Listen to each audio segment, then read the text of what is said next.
Ladies and gentlemen, welcome to today's session. I know I'm here early, about 5 minutes to go. And if you're watching the replay, you can just skip 5 minutes early, but not 5 minutes early. You can just skip 5 minutes and you'll get to the point where we start our presentation this evening. I just want to come in early to confirm that we are all good. So if you can hear me, please drop in the chat and let me know that you can hear me, you can see me, and you're ready to go. And the other thing I also want to know from you, where are you joining us from? It will be good to know where you're joining us from. Today, we are all discussing about emotional intelligence and how can you be able to lead with emotional intelligence without necessarily losing your own edge. We know emotional intelligence it's a big separating factor between leaders who are successful and those who are not. So we'll be happy to know from you. So drop in the chat, let me know where you're joining us from and what is your expectation. I'm very happy to see Perry Luango joining us in. You're saying you're locked in.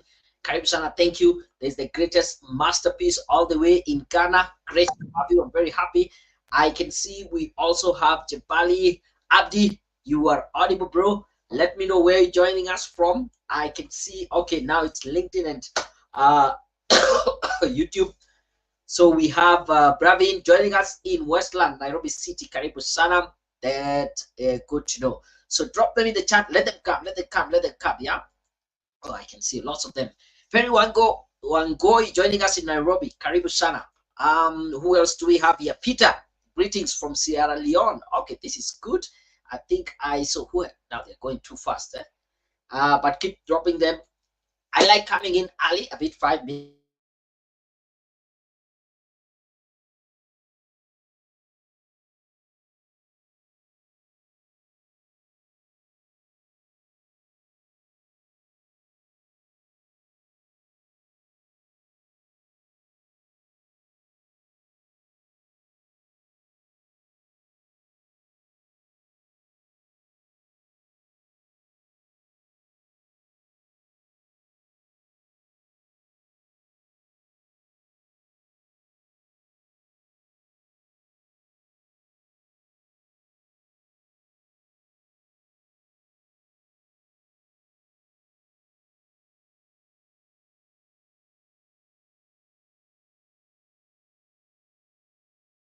There as much as right where I am, we have got a blackout, and that is what happens when they say you get a puncher when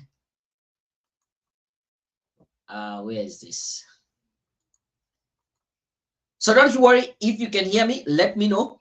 I've just gotten some serious. This is serious blackout. Power goes off the moment I'm about to go live. But either way, the show must go on. As long as you can hear me, let me know. Mary, I know you were saying we lost you. Okay, yes, but can you hear me? I'll be happy to know that at least now you can hear me. You can't see me right now. I just put in my backup data internet. Matthew, Save the Children International. Great to have you. Ezekiel, joining us in Nairobi, Kenya. Karibu sana. Tony, you are in Nairobi. Karibu sana. Maureen, in Kisumu. Great to have you. This is super. Thank you, Stephanie, for confirming. Yes. So that is what happens sometimes. There's this quote that you always get a puncher when you leave your spare tire just because you had to carry some stuff. But anyway, I'm happy to see all of us here live. If you can now see me, I really like this. I can only see your teeth. That is Ezekiel. Yes, there's a power blackout, so I had just to switch off my video. You can't see me. I put in my data, but the show must go on. The show must go on. I'm always excited. Never let that bring me down. Caroline, karibu sana, all the way in Nairobi. And then Joseph, you can say that is Joseph. We can hear you clearly. Thank you. As long as you can hear me, my guest speaker is also here. I'm sure she'll be able to bring in some good stuff. I can see James is already here. All the way in Garissa. Yeah. Shem in Kitengela. Oh, Benjamin in Thika, Kenya. And there we go. My lights are back. Hopefully for a longer period of time. Yeah. Hopefully now you can see me. Whoever was saying that they can just see my teeth. Anyway, thank you very much. I really like that. Peter saying, don't worry, bro. We are in Africa where electricity is always disappointing us. Yeah, sometimes it disappoints, sometimes it doesn't. It's a bug. Hopefully, I'll be here. It will be here longer, but I have my backup data. But we are about to start, so give me a moment to have our countdown, 30 minutes countdown, then we will get started.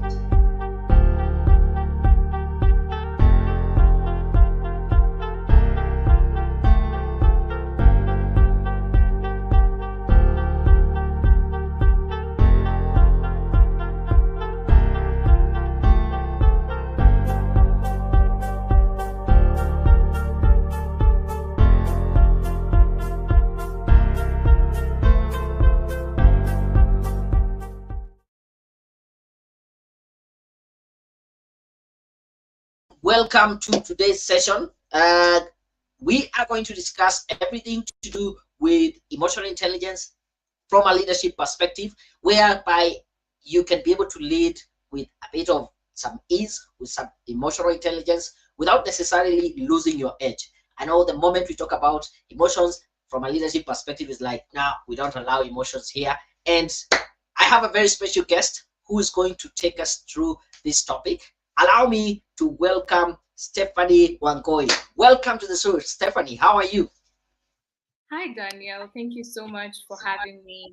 It's a real pleasure to be here today. Thank you very much for also accepting my invite to come in and share about this topic of emotional intelligence. So probably as we start, I would just want to give you a minute to introduce yourself. Let us know who you are, what you do, and yeah, then we can give you a chance to continue with today's presentation.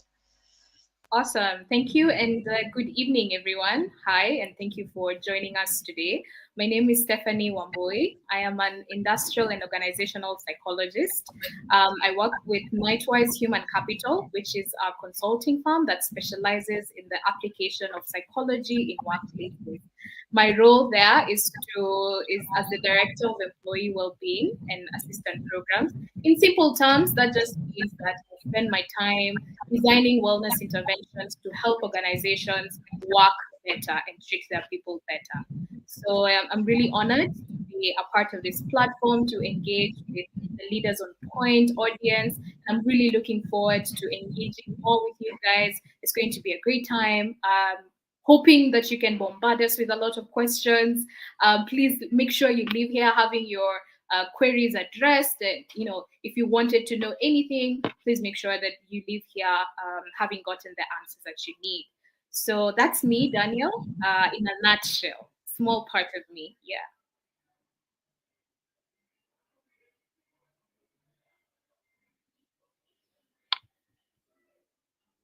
Daniel, are you with us?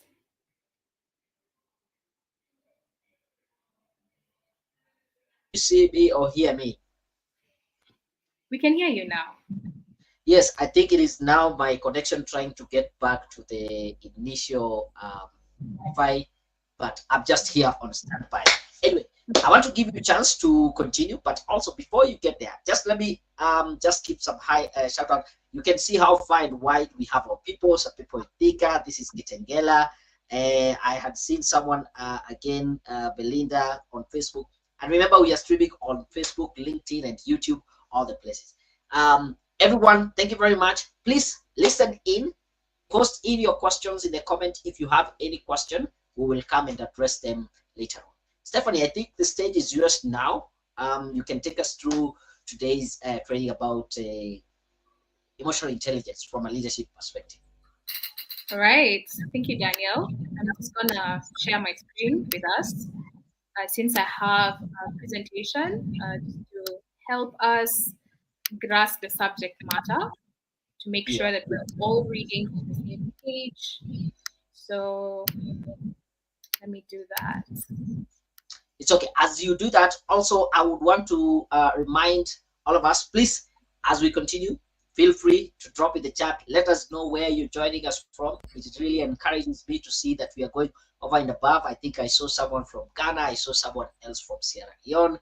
There's, most of us here in Nairobi, Kenya, karibuni sana. So let me allow you to do your thing. I'll just go off, and there you go. Super. Thank you, Daniel. And welcome, everyone. So I'll try to keep to English since I've heard that it's not only Kenyans that are here today. And so, welcome to our other African brothers and sisters, and anyone else really who is also beyond the continent as well, and you're joining us. Today, we're going to be discussing about leading with emotional intelligence. And emotional intelligence is a topic that has received so much attention, especially in the past 2 decades. Particularly because people have realized that it's something to be learned about, it's something to teach people about, and it's something to be esteemed maybe beyond the other forms of intelligence that we normally have. So I'm just going to take a unique approach, an approach that would be unique to me, as I do enjoy this topic a lot. And I want to invite you guys to go on with me on this journey and just indulge me and my own thinking as regards this topic. So, first things first, we hear a lot about emotional intelligence, but is there really a way where it can relate with our day to day lives? Personally, I love watching movies and series. And so I felt that that's a good common ground for us to begin. One of my favorite movie directors is called Christopher Nolan. And Christopher Nolan is quite a unique writer or filmmaker simply because all of the movies that he makes always have something that is so significant. If you don't know any Christopher Nolan movie, here are some of my favorite of his movies that he's done. There's the famous Inception, and there's something that's a bit more recent, which is Tenet, and there's of course the classic Interstellar, amongst all of these others that we can see. One thing that I love about these types of movies is that you often need to watch them more than once to understand what the plot is about or what exactly is going on in the story. And so for me, I take Christopher Nolan movies as an EQ test of some sort, mainly because he always includes such intricacies in the storylines. It takes a lot of mastery for him to have been able to understand the emotional processes that a character must need to go through, and the viewer is going to also go through as he writes out the plot of the story, and then as he directs the execution of the film.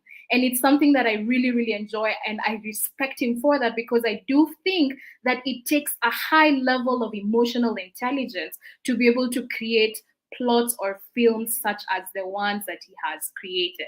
And so for me, this is my everyday or day to day first encounter with EQ. It's something that you can recognize even in the things that you watch or in the content that you interact with. And it's definitely something to appreciate in mastery, such as the ones that are displayed on your screens.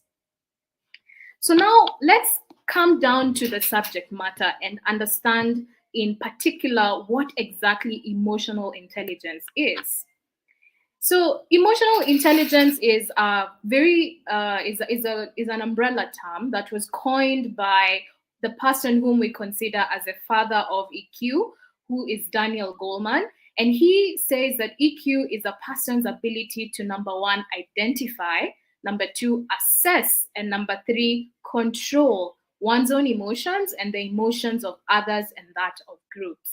So Daniel Goleman is a researcher who ended up publishing his research and publishing a book as well in the 90s talking about emotional intelligence. And it's quite common for people to have an assumption that maybe EQ is something that Daniel Goleman created. Absolutely not. Daniel Goleman is just the person who coined the term emotional intelligence, or also what we refer to as emotional quotient. So if you look at research today, they will share that there are four types of intelligence today. There's number one, there's IQ.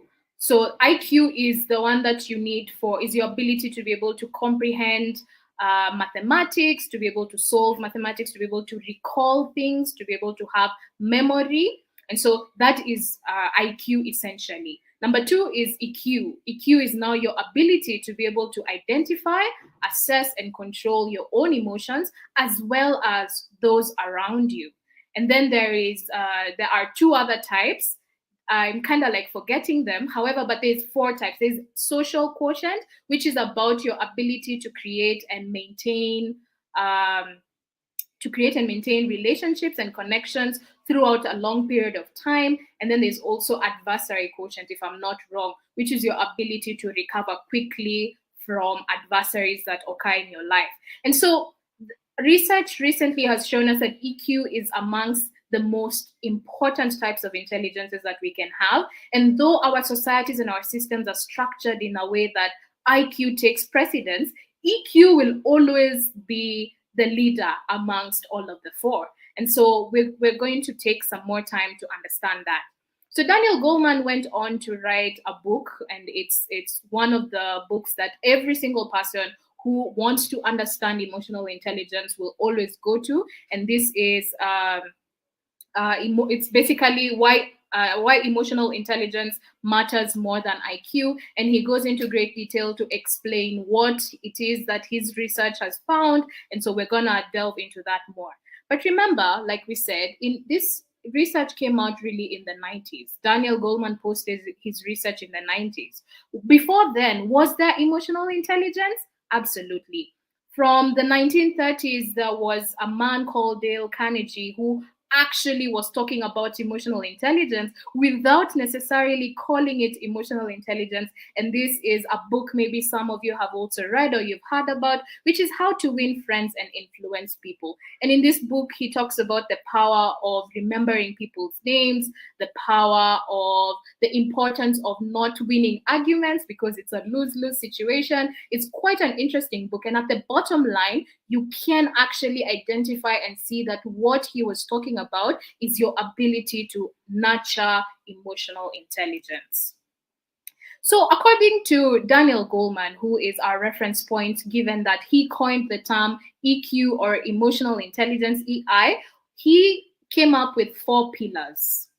Okay, and we are going to have a look at what those pillars are.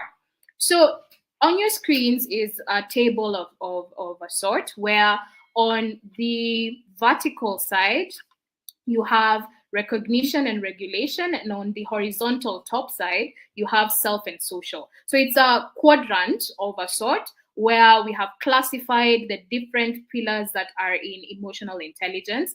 In the first quadrant, we have self-awareness. So self-awareness is your ability to be aware of your feelings as they are in real time in the present. It's about you having an accurate self-assessment of how you are or how you're feeling of who you are. And then it's also about having self-confidence, a decisiveness about you, which is so important in self-awareness. On this second quadrant is now the social aspect, where we have social awareness, and all of these are falling along the side of recognition. Social awareness is your ability to have empathy, and empathy is your ability to relate with other people, to understand what other people are feeling, to be able to put yourself in somebody else's shoes and understand what it is that they're going through. Then organizational awareness, definitely in our organizations that we currently practice in your career journey, are you able to have an awareness about the people that you work with, the structures as they might be, and how things operate in terms of the people context? And then of course also a service orientation, how you handle other people, okay? Just your position and your relationship with how you interact with other people. And the third quadrant now is at the bottom. Okay, the third part of it is at the bottom, which is now the regulation aspect. So as much as you might be self-aware, it's really important for you to also be able to self-regulate, or in other words, self-management. And that means your ability for self-control, your ability to be transparent, your ability to be adaptable in the face of change or in life in general, your ability to have drive or motivation or initiative, being able to take initiative about the things that you need. So that it's quite important for you to also be able to manage yourself. And then the last but not least is now relationship management, which now comes back to this aspect of social awareness. Once you have understood the groups or the people that are around you, are you now able to build and to nurture and to sustain now relationships from those aspects? So we're going to just talk a bit into detail about these four pillars and now contextualize it from a leadership perspective. What exactly does self awareness mean? So, self awareness is the ability to understand your own emotions in real time and recognize how they impact your thoughts, your behavior, and your performance. Okay, so we're having something interesting here. You can have a look at your emotional well being in terms of your past. However, when we talk about you being self aware, we mean you need to know your emotional well being currently. Okay, it's easy to look back into your memories and assess and realize maybe what it is you are feeling then, but self awareness means you are able to recognize what you're feeling in real time and also see how they impact your thoughts, your behaviors, and your performance, especially because emotions will always have a reflection or they always show themselves in how in our work. It will always come out in what it is that we do. So, for a leader, self awareness looks like number one, understanding their own strengths and weaknesses. Very, very important. A leader who is self aware will be able to tell when they should be delegating or when they should be asking for help, simply because they might be able to know this is not my strong point, and so somebody else might be able to do this better than me, and they're even more precise by knowing who that person might be such that they can be able to delegate to them, and then they're also able to know what their strengths are, and as a result play to their strengths more. It's really, really important. Or something profound that I had early this year was that be strong in your area of strength. Really, really important for leaders to know the areas in which they are strong so that they can also build on that, and also the areas of weaknesses so that they can know when to engage and involve other people for help. Number two is being decisive and straightforward when delegating. So something else about self-awareness, and I had mentioned when we were looking at the table before in the previous slide, is that it's really important to be decisive. Being decisive means that you have a clear intent or a clear direction that you're taking with what it is that you're saying, and that as a result will ensure your communication is quite clear with the people that you're dealing with. Otherwise, when a leader is not very concise in their speech, when it's not clear what the aim is from what it is that they're saying, then it can be quite confusing to be able to collaborate appropriately with other people, and even for them to be able to measure what success or failure is going to be in that particular instance. So a leader who's self-aware will be very decisive and will be very straightforward when they're delegating a task. And then number three is being authentic, which is my favorite.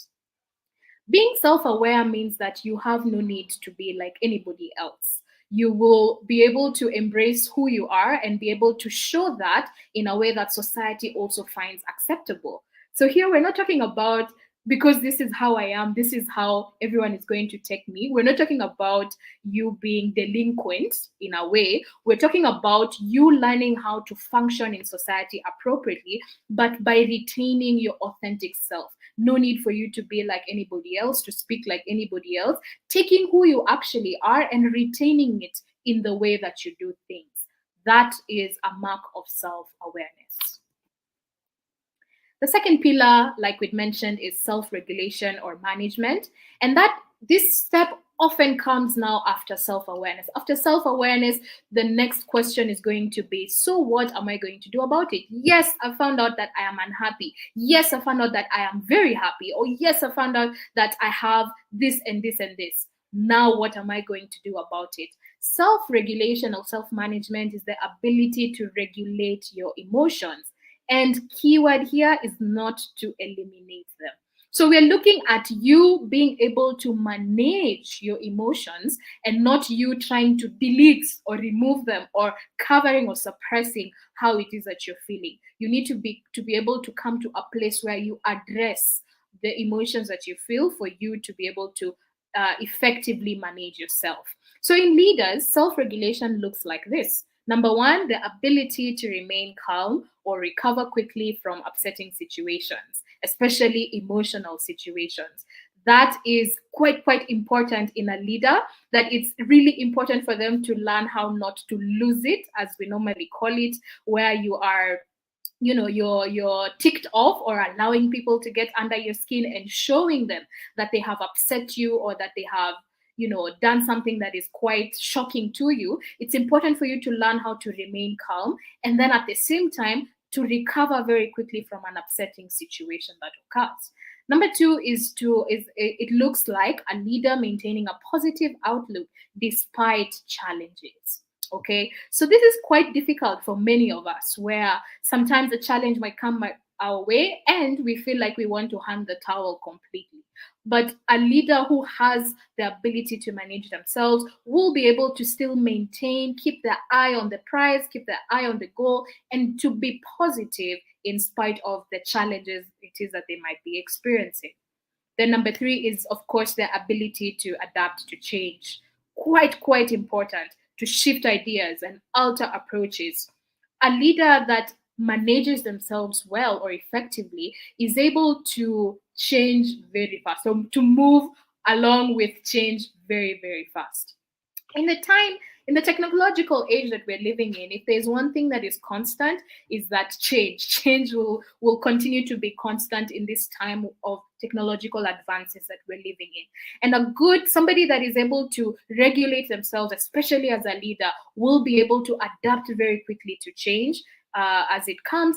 They will be able to shift their ideas. They're not of a fixed mindset. They have an open mind, and then they're also able to change their approaches, which means that they are willing to take risks even in the face of change. And last but not least, self-regulation in leaders looks like the ability to make decisions to change one's behavior or thought patterns. One thing about us, we are really what it is that we think. Our thoughts is what make up who we are.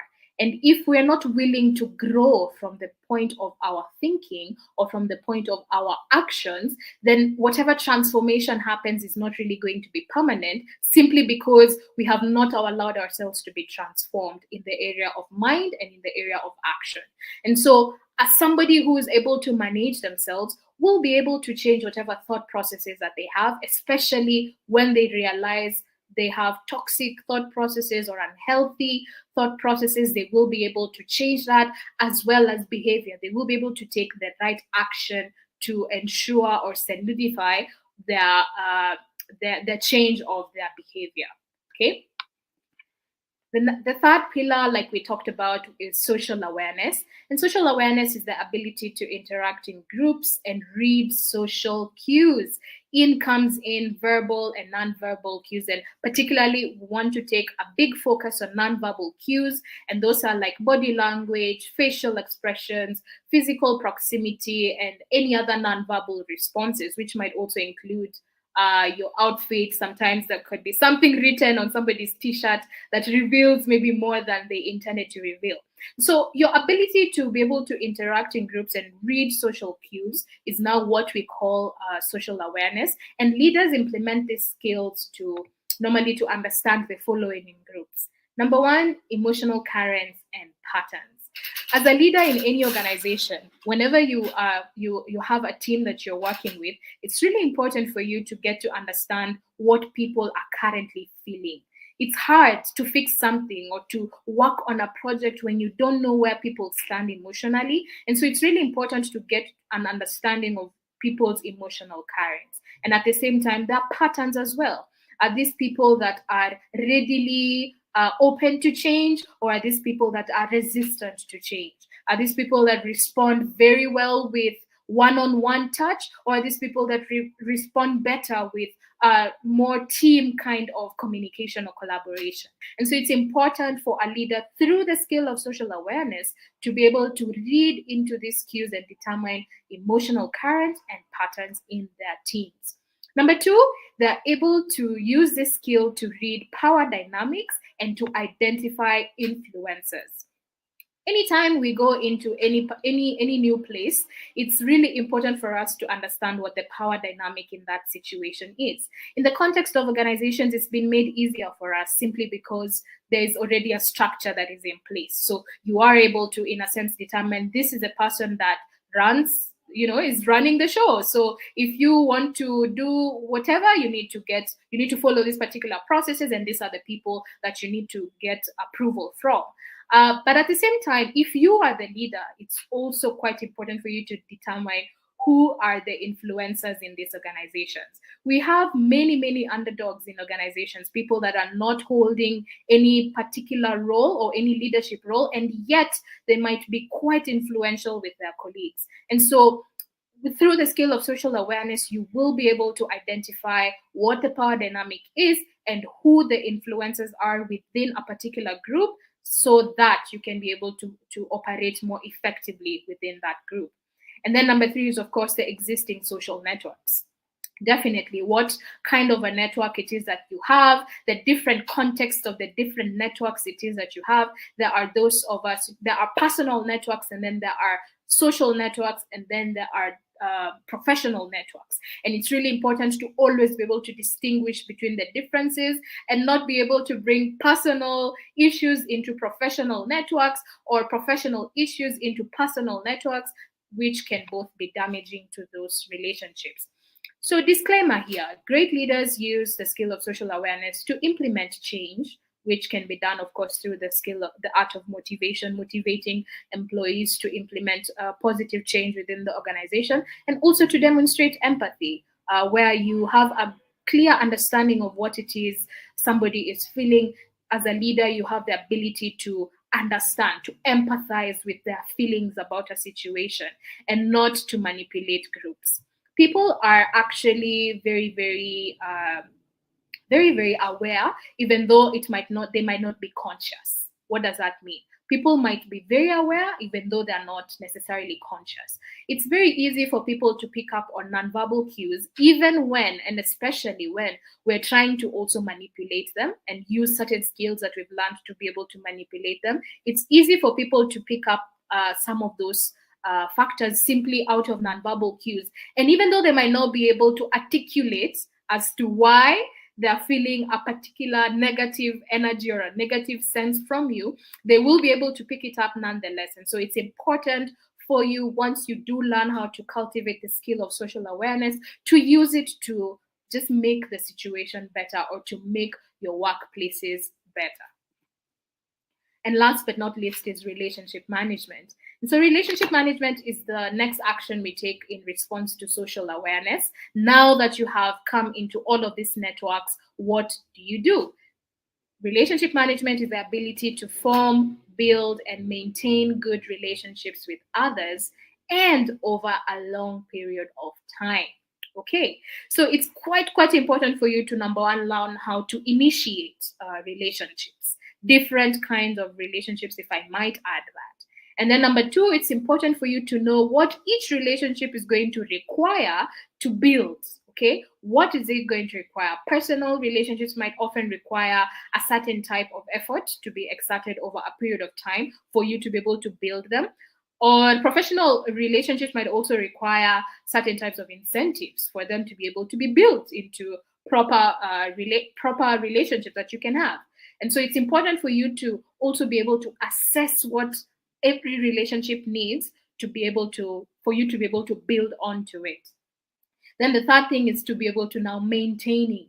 Maintaining is where the art is, because many of us have very large networks, and yet, or we know many people, hundreds and some even thousands perhaps, or hundreds of thousands even possibly.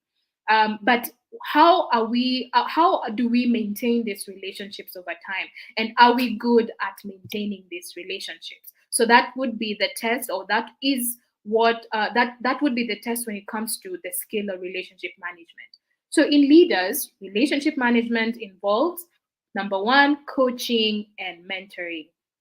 Really important for a leader to be able to have different types of relationships.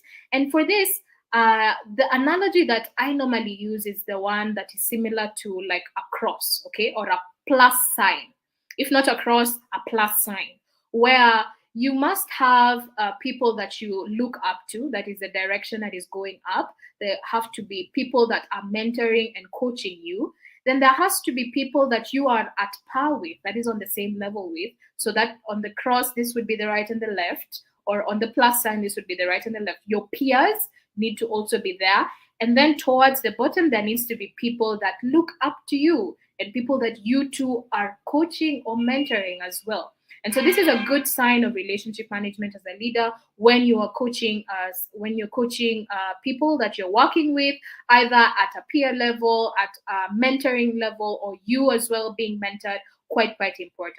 Number two, it's also managing conflict. Simply because as a leader, you are managing people, and managing people means understanding where people are coming from, even in the face of a challenge or in the face of a conflict, and now being able to use that knowledge to appropriately solve, and also use these relationships to be able to appropriately solve and deal with conflict whenever they come up in the workplace. It also looks like leading or guiding groups. Definitely, if you are a leader, you are leading a particular class or a particular group of people. And so relationship management means that people have put their trust in you and they're able to actually follow your lead. Whenever you do provide guidance or whenever you show leadership, people are able to appreciate and take your leadership into account. And last but not least, it's also collaboration, collaborating with a team.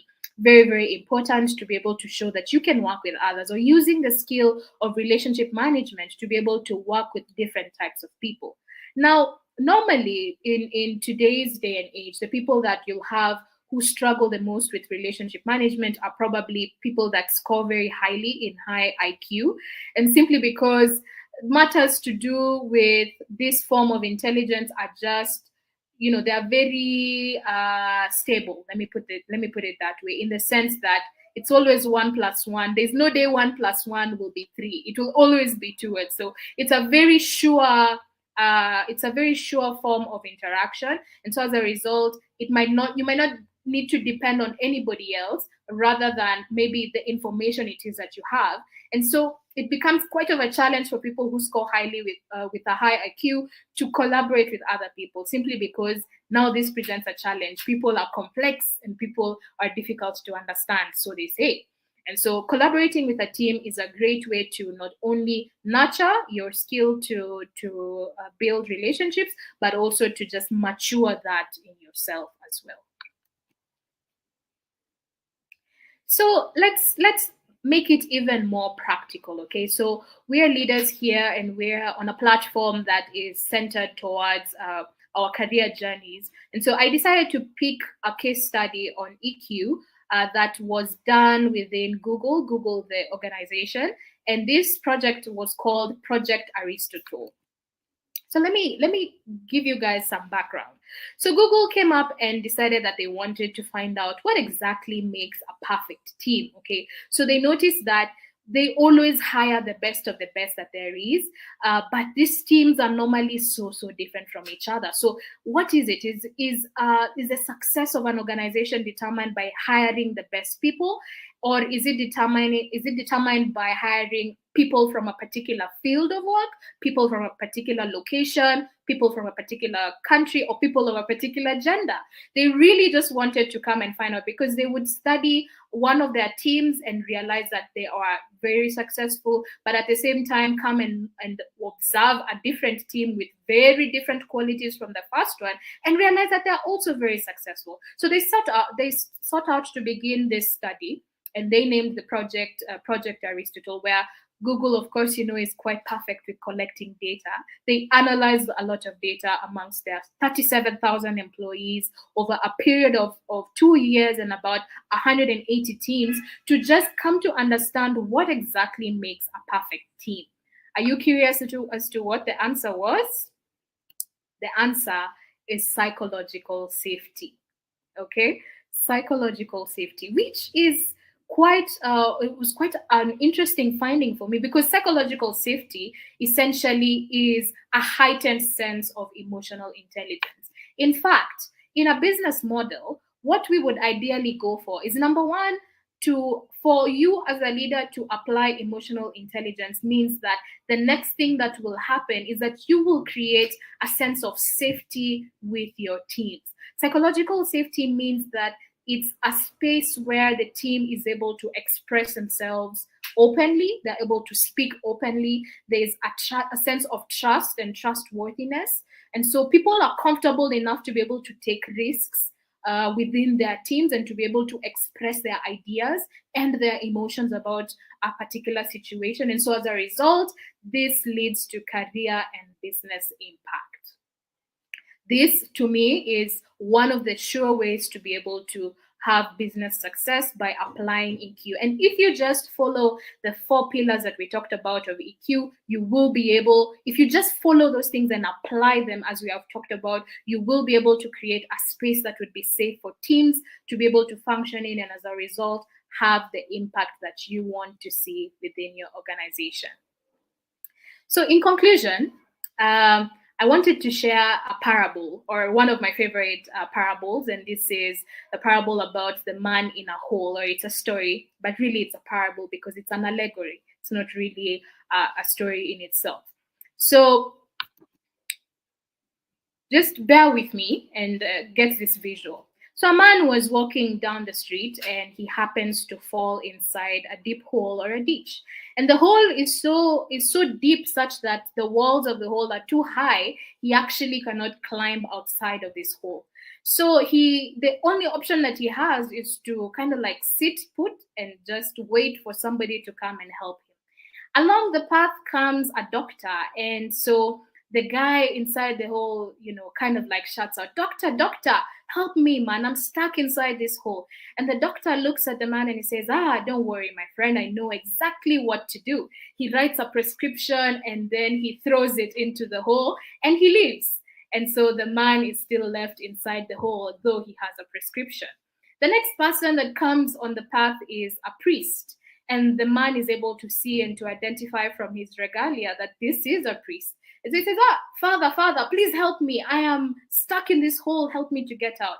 And the priest says, "Don't worry, my guy. I know exactly what to do."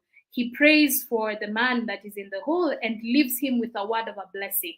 Then he goes on his way. So the man inside the hole is there with a prescription, with a prayer, and with a blessing, but he still is in the hole.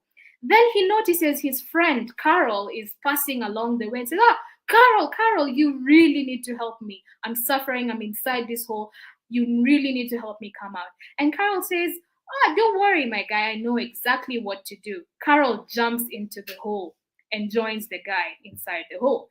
And the guy is in despair because he's wondering, "Caroline, why have you jumped inside the hole? Now both of us are not going to be able to come out of this hole." And Caroline looks at the man and she says, "Don't worry, I have been here before. I know exactly how to leave this hole." And she shows him the way out of the hole. What this story is trying to point towards is the profound power of the relationships it is that we keep. And how at the end of the day, we will always need medication, for example. Medication will always be very, very powerful, and it will always be very important. If you watch any movie that is centered between the mid-century ages, you will come to see the benefits and the appreciation that you should have for medication. We will always need technology, and technology will always be an added advantage to what it is that we do. And we'll also always need communities and religious institutions. These are quite essential and important to who a person is. But nothing will ever take the place of a human touch or the human interaction that each and every one of us should be having. Nothing can take the place of relationships. And so if this isn't a call for us to be able to practice or to be quite more intentional with growing ourselves in EQ, I don't know what would be. So my conclusion for this presentation is going to be this: we are in a people economy. Our currency is people. So let us learn how to live with people, how to work with people, and how to manage ourselves when dealing with people. So thank you. Daniel? Whoa. Can we show some love to Stephanie? Drop in the comments. Yeah, let's show some love. If you enjoyed the session, what you have learned, just say thank you or just a word of encouragement. Let me see them coming in the chat. Thank you very much. I think this has been quite a powerful session. I have learned a ton, yeah, personally. Just watching through and listening to your presentation yeah, I thought I knew everything or some things to do with emotional intelligence, but of course, I've learned a lot. I've learned a lot. I can see the thumbs up coming in. By the way, we'll be answering any question you have. Feel free to drop with them in the chat. I also have some questions, but it seems that you have also kind of answered some of the questions that I have. But let me just see some appreciation. I can see that is it Nick Maya saying a thumbs up. Thank you very much. I can see Sharon there. Can we have some love? Can we show some love to Sharon? There we go. Dan Kila, thank you very much. I can see the fire emojis going there. Where I saw Jacqueline also coming in there. So you can see how much impact you had. Yeah. Stephanie, great presentation. There goes. That is Delphi. There we have Frederick, and they're still coming. They're still coming. Kasim, was it Kasim? Yes. Okay, good. If you have any question, drop that. Abundance. First late saying we are in a people economy. I think that really landed very well. Very nice presentation. That is Lawrence Grace. Now, as we might not have so much time to take the questions, so feel free to drop your questions first come first serve. I'll be able to do that. Probably what I would ask, and I think as I shared with you some of the questions you have already answered them. Maybe what I would want to hear from you. What are some of the things that leaders can do, practical steps, techniques that you can recommend so that they can strengthen their emotional intelligence? Because you have already made the case. It is very important for someone really to really increase their emotional intelligence. What are some techniques, practice, or some things people as a leader they would do to strengthen their emotional intelligence? All right, thank you everyone as well for being a part of the presentation. I appreciate all of your wonderful comments. Like I said, those are my perspectives or just a different approach to EQ. I know a lot of us have gotten a lot of information about EQ, but that is what I felt the value that I could add. So, Daniel, in response to your question, yes, there's a lot of things that we can do to be able to nurture and to be able to improve our emotional intelligence. Number one would be self-reflection. Self-reflection is so underrated, and yet it is a very powerful skill that every person should essentially be able to nurture. And this is your ability to look within and to analyze how it is you're feeling, your experience, and your thought processes. Taking an opportunity to look into your mind and to observe what it is your actual feelings about a situation are. And you know, one of the hardest things, and I know this especially has been a topic for men a lot, is of course the processing of emotions. The processing of emotions doesn't have a formula. It's quite difficult. It's not something that you're told, go into that corner and think about your life. What does that mean? What does thinking about your life really mean if you think about it? And so self-reflection is quite powerful because it will allow you to become self-aware. Number two is to seek feedback from your peers and also from your mentors. Remember just what we were talking about in terms of the relationships that you should have. It's really important for you to be able to get feedback about how you think you are participating. In one of our consulting projects, we were working on emotional intelligence with a group of managers within the tech industry. And these were relatively young managers that had very high IQ. And when we were asking them about, we were doing some interviews with them. And when we asked them about what it is they thought, they thought about themselves, they would give very profound answers about their leadership styles, about how it is that they are. But then the next follow-up question, which always caught each and every one of them off guard, was, would your team agree with your assessment of yourself? That's where now it all comes in. So it's quite important for us to be able to get feedback from our peers. Peers are people that we trust, and also from mentors. Those are people that know us and people that are able to answer us. And then, of course, last but not least, would be to engage in mindfulness activities. So mindfulness just means practices like meditation. Those are practices that help you to relax or to calm down your emotion. Also relaxation techniques, very, very important for you to be able to take care of your well-being in general, for you to be able to master your emotions well. And of course, invest in opportunities like this. When you see an opportunity, a training for EQ, attend it. And even more than that, invest in workshops where this is it's more of a profound topic, where you do the assessments and you learn in a profound way or an intimate way who you are and how to go about your process. Life coaches that are there, professional coaches, therapists, all these forms of self-help avenues will be very, very key in you nurturing your emotional intelligence. Thank you. Thank you. I can still see the comments coming in. I can't help. I didn't want to bring them in. I think they would distract you, but so much love from the people. I know someone is asking, can we get a presentation? Don't worry about that. I can share with you how you can either get it or have this video also your replay.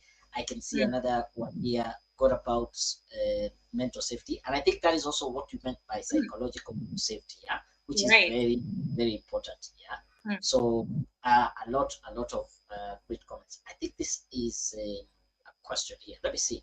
A great presentation. It was informative. Question: as a leader, how do you manage colleagues who have been in the organization longer, I guess longer than you, who are outrightly draining the team's energy very consistently? I think you can be able to handle that. Or let me put it up there. Yeah. So I think this is someone who is feeling like there are those colleagues who have been here longer than himself, and then they are taking that to always drain the energy of the team. I know those people are like, this is how we have been doing it. So you can't bring in new ideas. This is what has always worked. They always resist change and such kind of thing. I think, Tobias, that is what you're referring to. What would you maybe comment there? That's a really excellent question, Tobias. And remember, as we've just talked about in EQ, it's really important. I love that, number one, you are socially aware of what it is this person is doing to the rest of the team. You notice that they're draining the rest of the team. So that's really good. But have you also taken time to understand why it is that they behave the way that they behave? Because we can make a lot of assumptions about why people do behave the way that they do, especially when it comes to power dynamic. I feel that this in a situation would be a power dynamic. This is somebody who's they are an influencer within the organization. If they're able to drain a whole team, that means they are an influencer.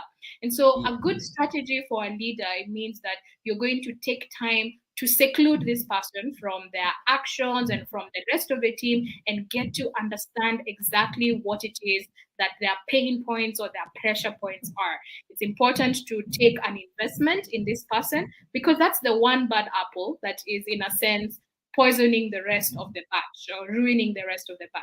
So I would say, number one, take time to connect with this person and get an understanding of what their problems are.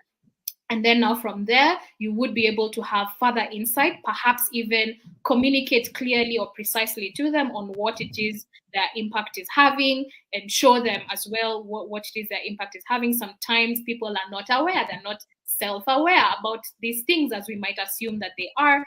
And then possibly now take on whatever other leadership approaches you might be needing to take as an individual, and now to be able to sort that issue out. So if shove comes to push, of course, organizational structure will always win at the end of the day. And if these are things that you have tried to handle from as a this people basis, definitely escalate to the relevant personnel so that you're not suffering by yourself. Thank you. Thank you. Now, we are not yet over, but I think it is important at this point, if someone really resonates with what you have shared, they really want to get in touch with you, they want to see what problems do you have, can you come to an organization and trade about this EQ or any other, how do they get in touch with you? So we have a website. Our website is just Nightwise Human Capital. If you just check for Nightwise Human Capital, you're going to find us everywhere. That would be on LinkedIn and our website as well. And if you email us on info@khcafrica.com, then we will also be able to get back to you on what your inquiry is. So as I'd mentioned, I do spend a lot of my time now studying people, and we take a lot of pride in the fact that we understand people in the context of organizations. And so all of our solutions are normally bespoke because organizations are like people, they are complex as well.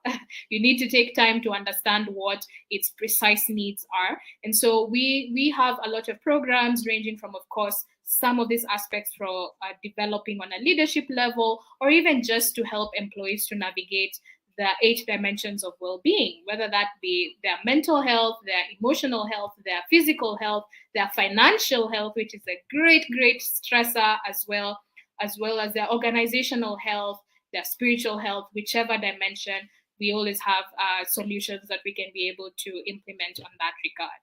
So yeah, just Google us and reach out. Let's connect as well on Yeah, LinkedIn yeah. and pick up the Nice. conversation. That's correct. Yeah. Yes, Nightwise Human Capital, correct. Yeah, that's it. Search it, Google their website on LinkedIn. Thank you very much. I really appreciate. You can hang in there, or as I go ahead. There's a bit something else I also want to share with everyone, especially those people who are asking, how then can we get more information about this? Feel free to just join me for the next about 5-10 minutes. Then we can be able to close it and call it a day. Here we are all about talking about leadership, and the reason why we are having this series of training is because actually consider this kind of findings that 85% of workers say poorly trained managers create unnecessary stress. As a leader, as a manager, as someone who is in charge, are you among these 84% who are bringing unnecessary stress just because you're not well trained? 57% of the workers actually say they have quitted their job because of a bad boss. And those who have left, a third of them are still considering leaving their job. Ask yourself, as a leader, are you among these people who are causing people to leave their job? Actually, this is true. Most people don't quit their job because of the company itself, or the what kind of work they're doing, or it's actually about the boss. So as a leader, what then do you do? I think this was just to introduce myself, to let you know who I am, but I think I can share more. What I would want to say is that whether you are leading a family, a team, a classroom, a corporation, an organization, a country, whatever, your main job as a leader is to inspire others to be able to achieve certain outcomes. And how you're going to be able to do that is as you deal with people. And this comes in perfectly from the discussion we have had about emotional intelligence. You choose, are you going to focus on engagement or merely output? And I think you know the answer. From an emotional intelligence point of view, it's important for you to consider also engagement, because when you engage with people, right, remember, people are the currency that we are dealing with, the output will definitely come out. And this actually begs or asks you or demands from you to be, it's for you to continuously learn. Lifelong learning is a superpower that will elevate you to new heights, and we are inviting you to continue learning. So right now we have this course out ready in our portal, that is Leaders on Point, how to lead with emotional intelligence without losing your edge. Last time we talked about this course, how to be an effective leader without losing your authenticity. And all these are applicable if you're a leader in the office, you're a leader in your community, you're a leader at home. These skills cuts across. And that is why I'm inviting you to join the Leaders on Point membership. Yeah, Leaders on Point membership actually gives you the programs that you need to be able to actually become a rightfully skilled to be able to do that. So let me just switch a little bit here and bring in actually the website itself. I want to share with you what you will get if you join today. So this is our website. If you go to leadersonpoint.com, you can see some of the programs that we're already having: effective leadership, emotional intelligence, conflict management. These are some of them will be coming in, and also coaching for leaders. If you're a leader and you need coaching, you'll be able to get it as part of the package in coaching. And specifically, if you want to go deep into whatever the emotional intelligence, some of the concepts that you have been given, this will be a great point for you. It will help you in your career progression if you're looking to get into leadership and management role. If you're a human resource and talent development person, emotional intelligence is very important as an executive coach or consultant. If you are in an organization development specialist, if you are an entrepreneur, startups, education and learning development. All these are areas that you can be able to tap in and get the most from this kind of training. So how do you get to join this Leaders on Point membership? As we told you, we are still rolling it out. Allow me to go back to my presentation. So we are still in the process of building all these courses and all that, but you get an opportunity for this kind of network, this kind of presentation, keynote presentation, interactive workshops, case studies and success stories, and other resources. So how you can be able to join, it is very simple. Yeah, let me just count for you the value that you get out of it. Number one, you will be able to get these high-end leadership programs, which the value of it, I would say about 100,000. Even one program would be like 100,000 in terms of value. The workshop that you will be receiving from very specialists, again, the value can be like 100,000. Coaching, personally, I do coaching per session at around 10,000 per session. You will be able to get coaching either from me or from other coaches in the network. You get an opportunity to network with people in your field, leaders within your specific area, industry, and other people, like-minded people, entrepreneurs and business people. You get an opportunity for accountability, which is again invaluable. You get to join a book club. We have a book club. Personally, I am in another book club in the League of Young Professionals, and we'll pay membership of about 3,000 per year. So you get also that for free, and also you get to be part of this community.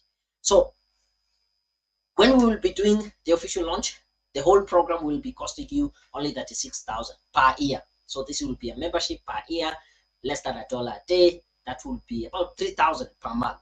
But right now, you have an opportunity to join early. And there's absolutely no excuse for you not to take the action right now. Because if you don't get what we have said you'll get within 30 days, no question asked, you get your money back. But right now, we have an offer that is running. You get to have the whole this at only 9,999. You can make the payment right now and you get 5 months free. So right now, as we are building up some of the courses and the content between now and January, now up to the end of the year, absolutely free. When you pay the 9,999, that will be your yearly subscription for next year. And thereafter, all the years, you will get that special offer of 9,999. Others who will join us later, the membership will be 36,000. However, this is the last time we're having this offer price. Next month, we will have another situation. We will talk about another course that is being launched, and this price will go up. Mark my words. It will go up slowly by slowly. By the time we do an official launch, by January, we'll get at 36. So be among the founding member. Lock this for yourself. You can go ahead and make payment through the till number that is 715732 through M-Pesa. If it is international, drop me an email. I'll be able to share with you how you can pay through credit, your card, debit card, whichever it is that you are using. Now, this is a challenge for you. I have learned that it takes about 24 hours. If you don't take any action based on what you have learned today, chances of you taking action thereafter drops almost to zero. So asking you, if you take action, at least tomorrow, a time like this, what would you have done based on what you have learned about emotional intelligence? Please be deliberate to take action so that you can be able to get the most, or at least have utilized this session. More information, just drop me an email, daniel@leadersonpoint.com, or visit our website, leadershiponpoint.com. How do I get this video? Now, this video is going to be on my YouTube channel. However, it's going to be unlisted, so you can't get it. Only those people who join me live here are able to get it for free. But if you're part of the members, we will be archiving all these presentations, all these sessions, where you can easily get them. So Frederick, hopefully that is answered. I quit my first job because of morale and hope. Okay, so thank you for the comment. I think I also saw another one here. almost quitting my job because of the harassment of my supervisor. Yeah, actually confirming the point that most people are quitting their job or considering quitting their job because of their bosses. And you don't want to be such a boss. Yeah, I can see Sarah joining us in Nigeria. Thank you very much. But then if you have any question, feel free to drop that in the chat. I think that has been our time. I want to also want to mention this. If you find this useful and you think your organization can be able to pay for you or sponsor you to join the Leaders on Point membership, feel free to get in touch with me. We can be able to get in touch now with the organization or the person who is in charge, either in training or HR, or you have a learning and development person in your organization. Reach out to me. We will be able to communicate to them. It can also be an offer whereby you'll find that more people from the organization will benefit more if they join this membership, Leaders on Point membership. So feel free to drop me an email. I think that is my email, daniel@leadersonpoint.com. Get in touch, and I hope that you have found value for this session. So get in touch with me. The offer, I think, should go until this Friday, as the week or the next time we are going live, the membership fee again will go up. So I would really want you to take action.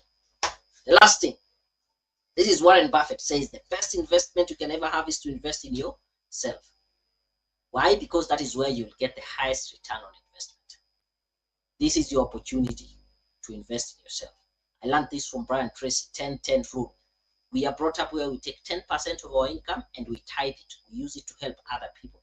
I put it to you, why not take another 10% and tithe it to yourself? Use that 10% to fund your own personal development. Here's your opportunity.